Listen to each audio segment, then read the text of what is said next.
찬송하리로다라고 하는 제목으로 같이 말씀을 좀 살펴보도록 하겠습니다. 여러분 오늘 3절 말씀해 보시면요, 사도 바울이 찬송하리로다 하나님 곧 우리 주 예수 그리스도의 아버지께서 그리스도 안에서 하늘에 속한 모든 신령한 복을 우리에게 주시되, 이렇게 말씀하고 있습니다.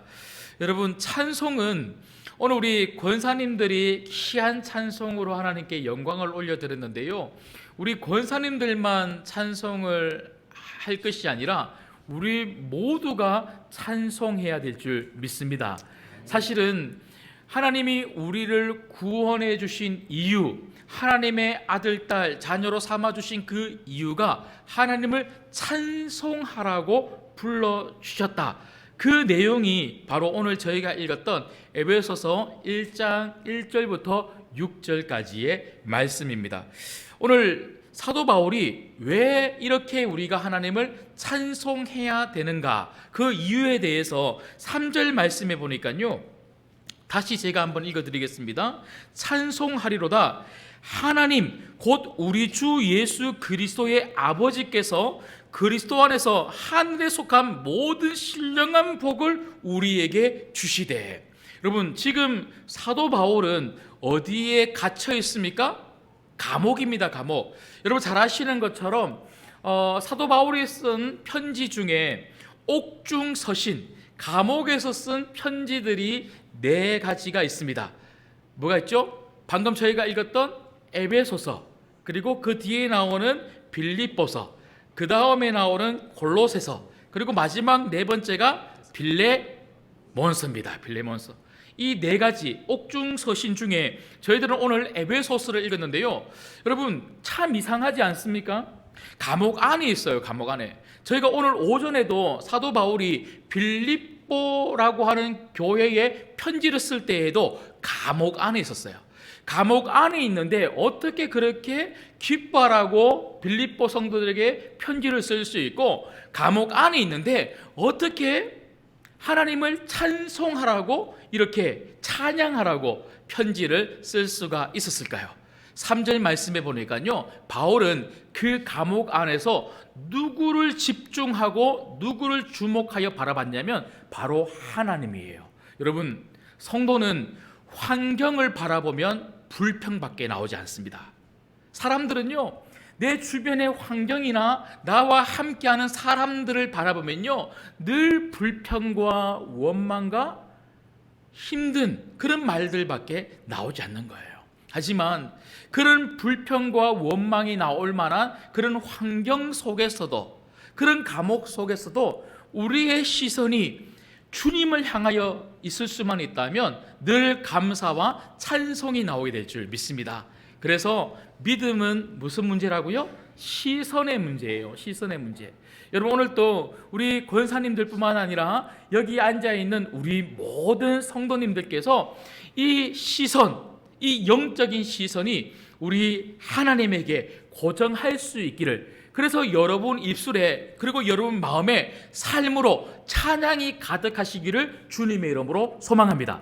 근데 오늘 말씀해 보니까요, 그 하나님에게 사도 바울은 고정하면서 특별히 하나님을 바라보았더니 하나님이 주신 것밖에 보이지 않더라는 거예요. 여러분, 우리가 왜 불평하고 왜 원망합니까? 신앙생활을 하고 교회를 다니고 예수를 믿는다고 하면서도 늘 우리는 어떤 마음이 드냐면, 하나님 왜 안 주세요? 왜 안 주세요? 왜 변화시켜 주시지 않습니까? 왜 이것을 해결해 주시지 않습니까?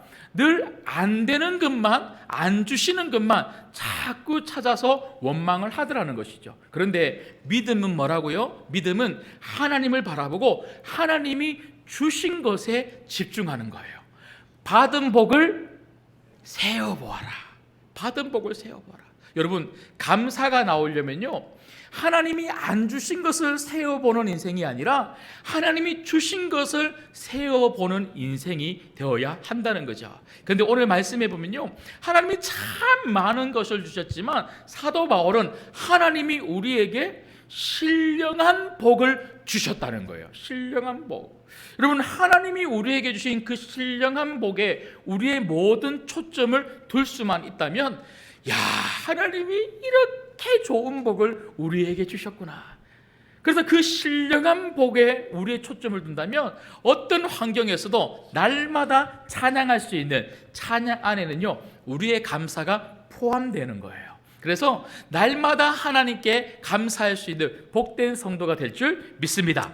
그 다음에 오늘 저는 말씀을 통해서 우리가 받은 신령한 복은 도대체 무엇인가? 하나님이 우리에게 주신 복, 우리가 정말 집중하고 날마다 바라봐야 될 그 하나님의 복, 이미 받은 우리의 복이 무엇인지에 대해서 몇 가지 살펴보려고 합니다. 첫 번째는요, 선택의 복입니다. 선택의 복. 여러분, 오늘 4절 말씀을 같이 읽겠습니다. 4절 읽을게요. 시작. 곧 창세전에 그리스도 안에서 우리를 택하사 우리로 사랑 안에서 그 앞에 거룩하고 흠이 없게 하시려고. 아멘. 여러분, 제가 여러분들에게 자주 질문을 드리는데요, 오늘 또 질문을 한번 드려보겠습니다. 어렵지 않아요? 여러분, 우리가 예수님을 믿어서 구원을 받았습니까? 아니면 하나님이 우리에게 구원을 주시려고 선택해 주셨기 때문에 우리가 예수님을 믿게 된 것입니까? 어디일 것 같아요? 두 번째죠. 두 번째. 예. 여러분, 우리는 내가 예수님을 믿어서 구원을 받았다. 그러니까 이 믿는 행위조차도 내 노력으로 그렇게 여길 때가 있는데, 아니에요.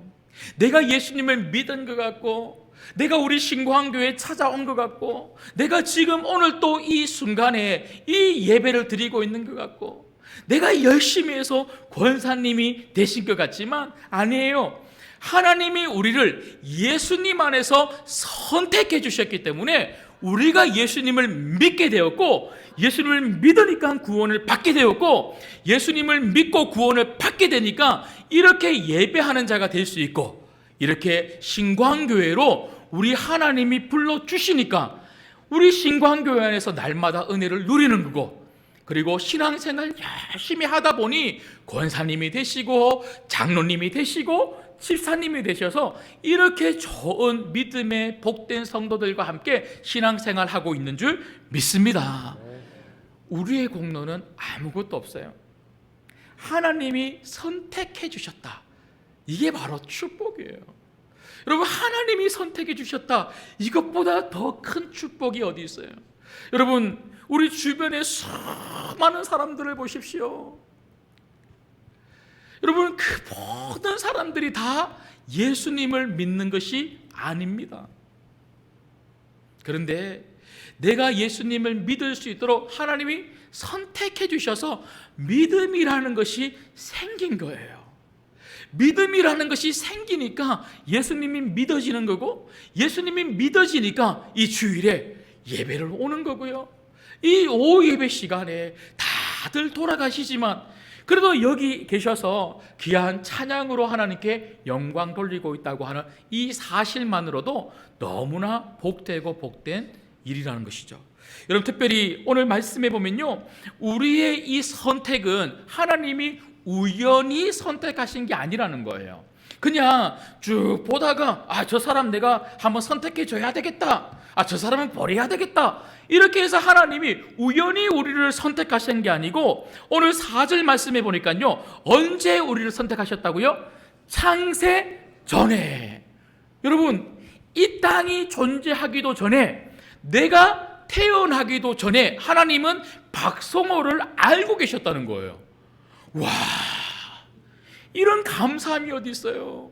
나 같은 사람을 하나님이 벌써 예전부터, 창세전부터 나를 아시고 선택해 주셨다는 거예요. 그래서 여러분, 하나님의 이 놀라운 선택, 이 구원은 우연한 구원이 아니라 하나님의 놀라운 섭리와 계획 속에서 이루어진 거예요. 하나님이 우리를 구원하시기 위하여 계획하셨죠. 제가 여러 번 말씀을 드리죠. 구원이라고 하는 이 집의 설계도를 누가 만드셨어요? 여러분을 구원하시기 위하여 하나님이 여러분 구원의 설계도를 하나님이 직접 그리셨어요. 그 구원의 설계도대로 구원이라고 하는 이 집을 누가 완공하셨어요? 바로 예수님이세요. 예수님이 그 구원이라고 하는 집을 완성시키셨어요. 그러면 이 구원이라고 하는 이 집에 우리를 누가 입주시켜 주셨어요? 이사 24입니까? 어떤 이사단체가 우리를 구원이라고 하는 집에 입주시켜 주신 것이 아니라 성령님이 우리를 구원이라고 하는 집에 입주시켜 주신 줄 믿습니다. 하나님이 구원을 계획하시고 예수님이 구원을 완성하시고 성령님이 구원을 적용하여 주셨다는 거예요. 누구에게? 선택받은 여러분들에게. 여러분, 구원은 보이지 않아요. 하나님의 놀라운 이 선택의 손길은 보이지 않아요. 하지만 오늘 사도 바울은 분명히 이야기합니다. 하나님의 이 보이지 않는 선택의 손길이 우리에게 있었기 때문에 우리가 구원을 받았고, 하나님의 분명한 인도하심의 손길이 있기 때문에 여러분, 이 인천 안에도 수많은 교회가 있고 주안동 안에도 얼마나 많은 교회가 있습니까?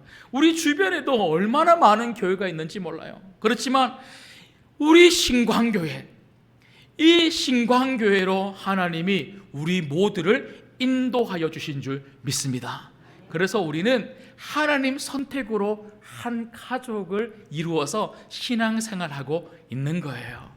여러분, 오늘 또 이 놀라운 사실에 하나님 앞에 감사하시고 날마다 찬송할 수 있는 여러분 되시기를, 특별히 주님의 몸된 교회 우리 신광교회 안에서 여러분 입술에 찬송이, 감사가, 기쁨이 떠나지 않기를 주님의 이름으로 축복합니다. 그런가 하면 두 번째는요, 우리가 받은 신령한 축복, 복이 무엇입니까? 두 번째는 아들됨의 복입니다. 자녀의 복이라는 거예요. 아들됨의 복. 여러분, 오늘 말씀해 보시면 5절 말씀을 같이 한번 읽도록 하겠습니다. 같이 읽습니다. 시작. 그 기쁘신 뜻대로 우리를 예정하사 예수 그리스도로 말미암아 자기의 아들들이 되게 하셨으니. 목사님, 예수님 믿으면 아들들만 하나님이 좋아하시나요? 아니에요. 여기 아들이라는 것은 자녀를 이야기하는 거겠죠. 여러분, 우리가 하나님이 선택해 주셔서 예수님을 믿게 해 주심으로 말미암아 우리는 예수 그리스도 안에서 하나님의 아들, 딸, 하나님의 자녀가 된 줄 믿습니다. 여러분, 이게 얼마나 큰 축복이에요. 나 같은 피조물이 창조주이신 하나님을 아빠, 이렇게 부를 수 있다는 거예요. 여러분, 아빠, 아버지라고 부를 수 있다는 것은요, 하나님하고 나하고 그만큼 가깝다는 거예요. 여러분, 인간이 어떻게 하나님을 가까이 만나서 친구, 벗으로 삼아서 같이 할 수가 있어요. 그런데 하나님이 그것을 예수 그리스도 안에서 가능하도록 만들어 놓으신 거예요. 우리는 오늘도 제가 오전도 말씀을 드렸던 것처럼 단지 신을 믿는 게 아니에요. 하나님은 지금도 우리 가운데 살아서 역사하시는 아빠, 아버지이십니다. 그래서 우리는 예수 그리스도 안에서 하나님 아버지를 날마다 만나고 하나님과 함께 교제하는 삶이 가능하게 된 줄 믿습니다.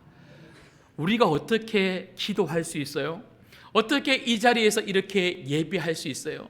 바로 예수님 때문에, 하나님이 아버지가 되셨기 때문에 기도할 수 있고, 하나님이 아버지가 되셨기 때문에 예배할 수 있는 거예요. 아버지는 자녀를 책임집니다. 아버지는 자녀를 책임집니다.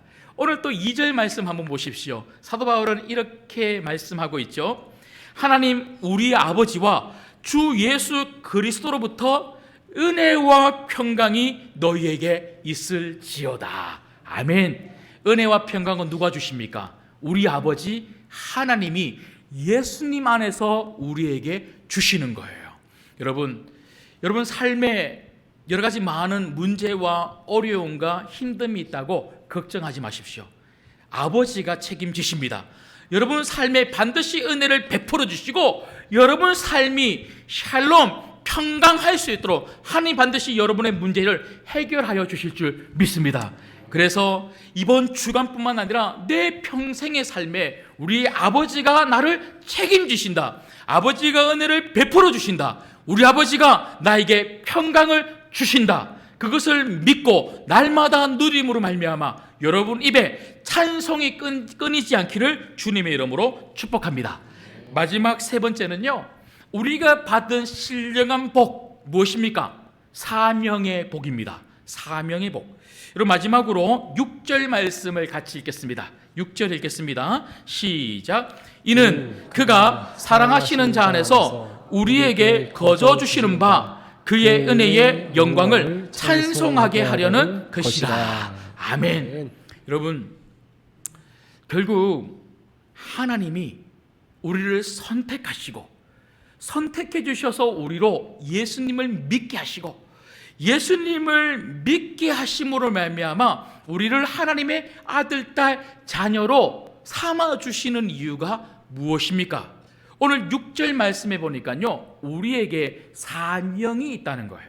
그 사명이 뭡니까? 그런 하나님을 찬양하라는 거예요. 그런 하나님의 영광을 드러내라는 거죠. 여러분 오늘 또 우리 권사님들이 찬양을 했습니다. 곡조 있는 멜로디를 가지고 하나님을 찬양했는데 이건 단순한 권사님들의 은사를 드러내고 목소리로 그냥 노래한 것이 절대로 아닙니다. 이것은 우리 권사님들의 신앙이고 이것은 우리 권사님들이 정말 드러내고 싶은 하나님의 영광인 줄 믿습니다. 우리가 이런 삶을 살아야 된다는 거예요. 여러분 저는 여러분들이 하나님의 찬양이 되기를 주님의 이름으로 소망합니다. 여러분의 삶이 하나님의 찬양이 돼야 돼요. 여러분의 삶을 보고 다른 누군가가 하나님은 정말 존재하시는 거구나, 하나님은 정말 살아 계시는 거구나, 그걸 여러분들이 보여줄 수 있어야 되고요, 여러분이 생각하는 것이나 여러분이 말하는 것이나 여러분이 하는 모든 행동이 하나님께 기쁨이 되고 영광이 돼야 될 줄 믿습니다. 이게 우리의 사명이에요. 여러분 한 주간 어떻게 우리가 살아야 할까요? 여러분 삶 속에서 하나님을 찬양하십시오. 하나님의 영광을 드러내십시오. 어떻게 하는 것이 하나님을 찬양하고 하나님의 영광을 드러내는 것입니까? 하나님 말씀대로 우리가 살아갈 뿐만 아니라 여러분을 선택하시고 여러분을 구원하시고 여러분을 하나님의 아들, 딸로 삼아주신 우리 구주 예수님을 여러분 입술을 통하여 증거하고 전도하는 삶이야말로 하나님을 찬양하는 삶인 줄 믿습니다. 이번 한 주간 또 그렇게 할 수 있는 여러분 되시기를 주님의 이름으로 축복합니다. 말씀을 맺겠습니다. 성도는 찬양하는 사람입니다. 앞에서 찬양 인도하는 박성진 목사님이나 아니면 찬양 인도자들만 찬양사가 아니라 우리 모든 성도들이 하나님을 예배하고 하나님을 경배하고 하나님을 찬양해야 될 찬양사들입니다. 여러분 우리가 어떻게 하나님을 찬양할 수 있습니까? 하나님의 크고 놀라우신 그 하나님의 손길을 우리가 날마다 바라볼 때 그 하나님에게서 우리의 시선을 떼지 않을 때 우리의 찬양은 멈추지 않을 것입니다. 여러분 요즘 자꾸 여러분 마음속에 감사가 사라지고 있습니까? 여러분 요즘 자꾸 여러분 마음속에 기쁨이 사라지고 찬양이 사라지고 있습니까? 그렇다면 여러분 시선을 한번 점검해 보십시오. 우리가 날마다 하나님을 바라볼 때 하나님의 놀라운 우리를 향한 구원의 손길, 이 신령한 복을 주시는 하나님의 놀라운 이 손길을 우리가 다시 한 번 더 바라보고 경험하고 만질 수 있을 때 우리는 다시 찬양할 수 있는 하나님을 예배하는 예배자가 되게 될 줄 믿습니다. 오늘 우리 귀한 권사님들의 찬양을 통해서 참 많은 은혜 받았어요. 한국이 얼마나 놀라운 신앙의 고백인지 모릅니다. 오늘 이 찬양이 여러분의 신앙의 고백이 되시고 내일부터 살아가는 한 주 동안, 아니 우리 평생의 삶에서 정말 천국 갈 때까지 여러분 마음에서, 그리고 여러분 입술에서, 여러분 삶에서 찬양이 끊이지 않는, 감사가 끊이지 않는 하나님이 베푸신 그 은혜를 날마다 찬양하고 감사할 수 있는 복된 성도님들 되시기를 주님의 이름으로 축복합니다.